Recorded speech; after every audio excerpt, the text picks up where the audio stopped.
దేవుని నామానికి మహిమ కలుగును గాక. నేటి దేవుని మాట అనే శీర్షిక కోసం వేచి ఉన్న మీ అందరికీ కూడా యేసయ్య శక్తి కలిగిన నామములో వందనాలు తెలియచేస్తూ ఉన్నాం. బాగున్నారా?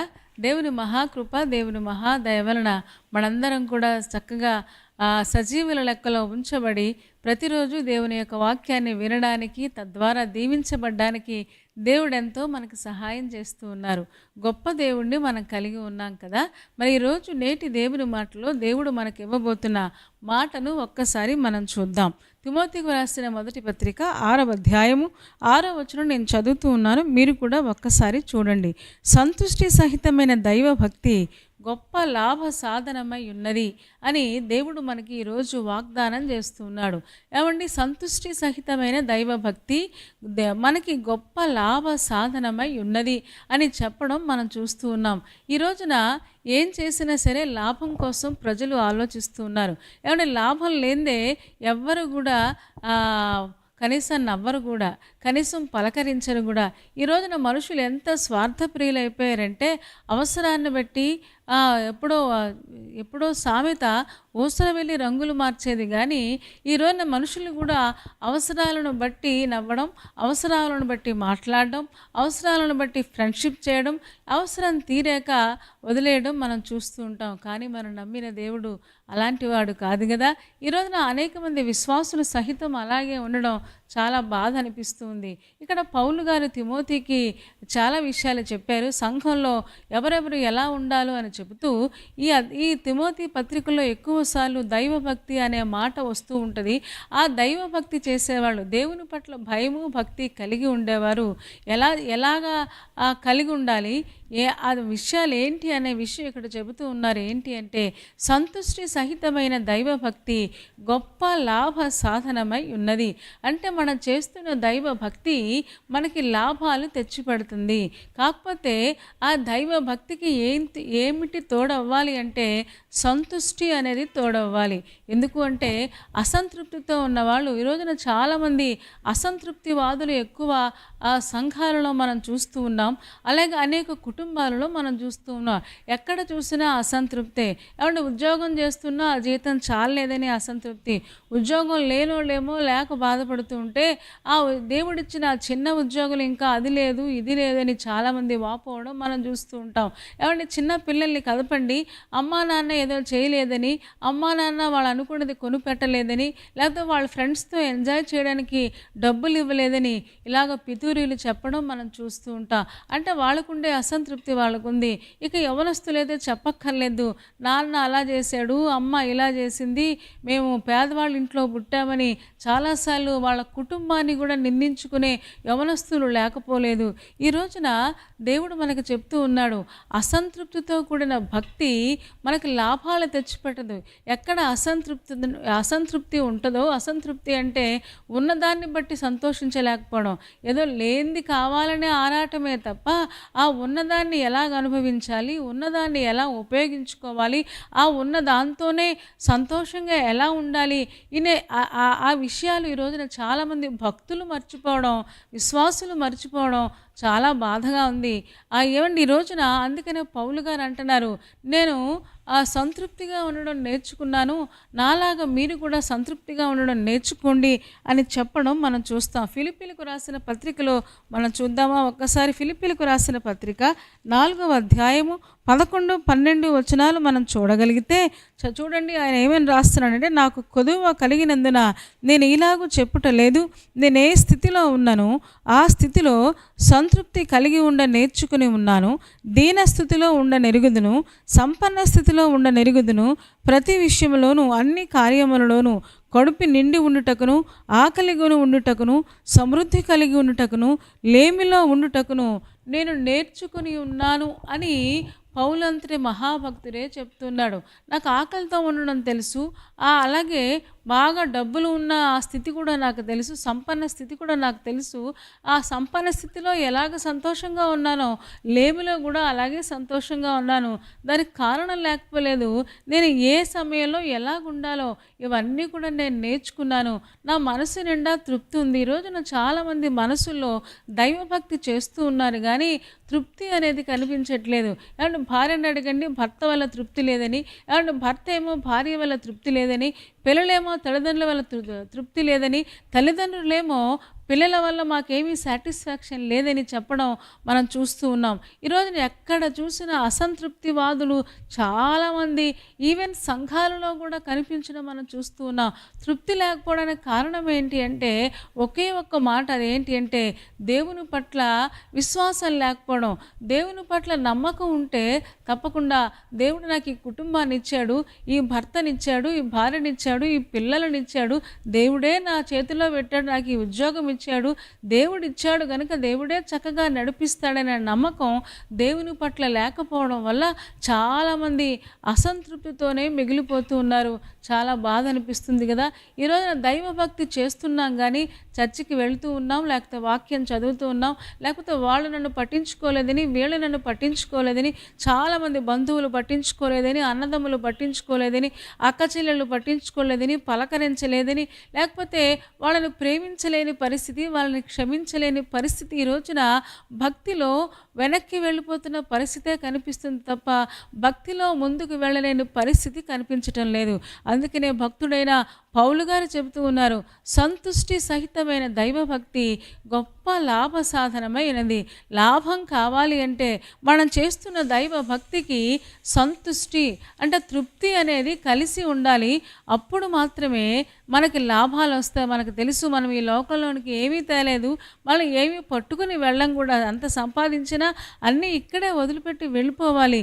కానీ మనిషికి తృప్తి లేదు, ఇంకా ఏదో సంపాదించాలని అనటం, ఇంకా ఏదో అది కావాలి ఇది కావాలని ఆరాటమే తప్ప, ఆరాటంతో పాటు పోరాటం ఎక్కువవుతుంది తప్ప చాలామంది సంతృప్తి లేకపోవడం వల్ల భక్తిలో ఎదగలేకపోతూ ఉన్నారు. మనకందరికీ తెలుసు, యోబు ఆవిడ తన జీవితంలో అన్ని నష్టాలు ఒక్కరోజే అన్నీ కలిగినప్పుడు, అన్ని నష్టాలు సంభవించినప్పుడు ఆయన కూడా అంటాడు, ఏమంటాడంటే నేను ఈ లోకంలోకి ఏం తేలేదు, దిగంబరిగా వచ్చాను, మళ్ళీ దిగంబరిగానే వెళ్ళిపోతాను.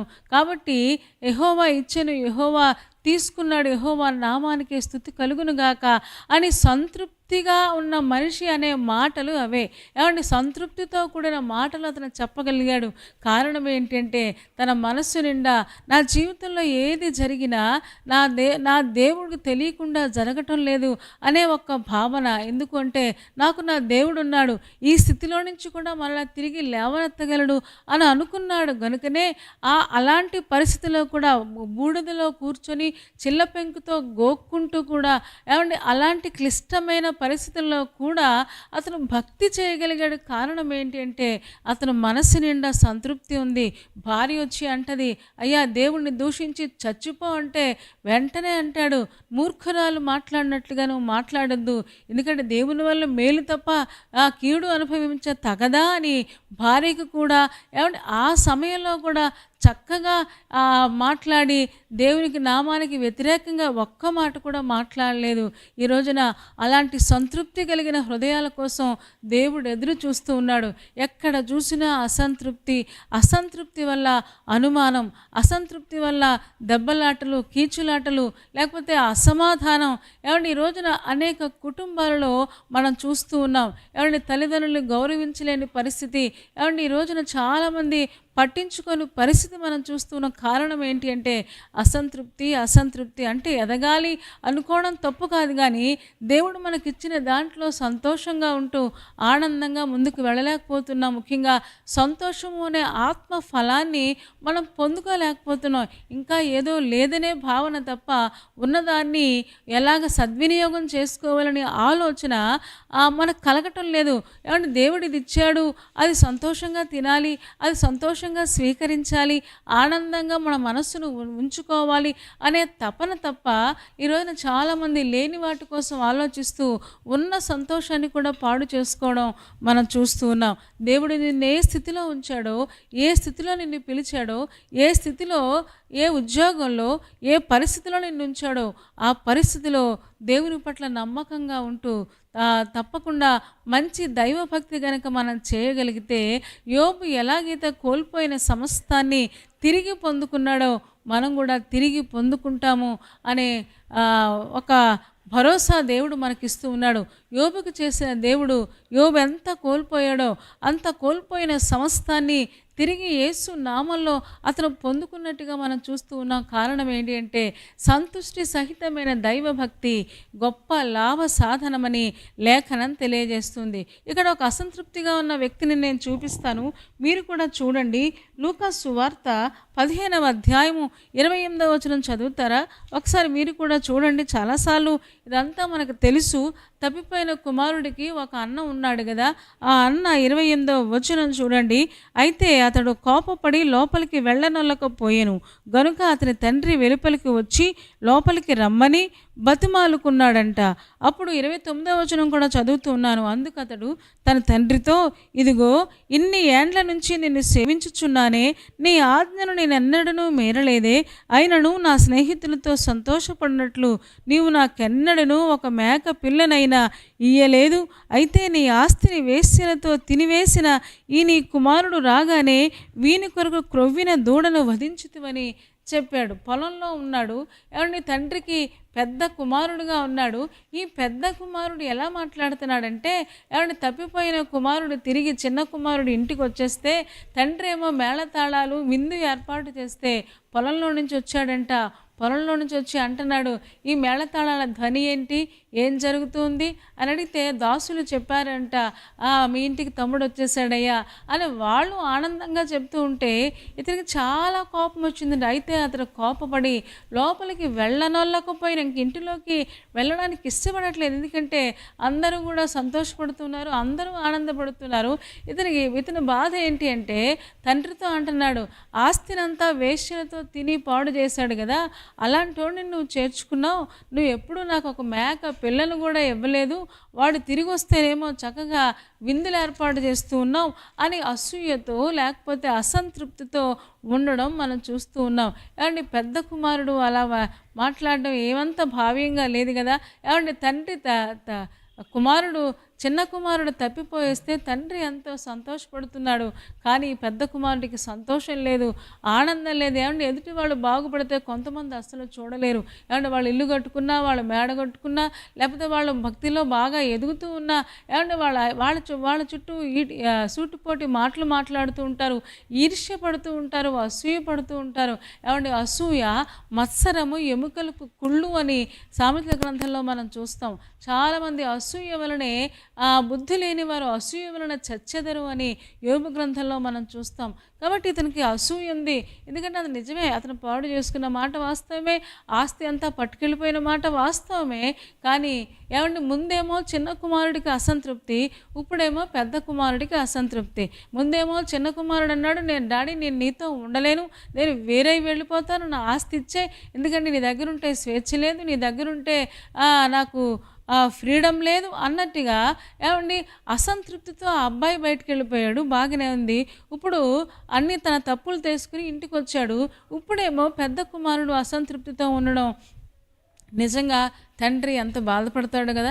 కనీసం లోపలికి వెళ్ళడానికి కూడా ఇష్టపడలేదంట.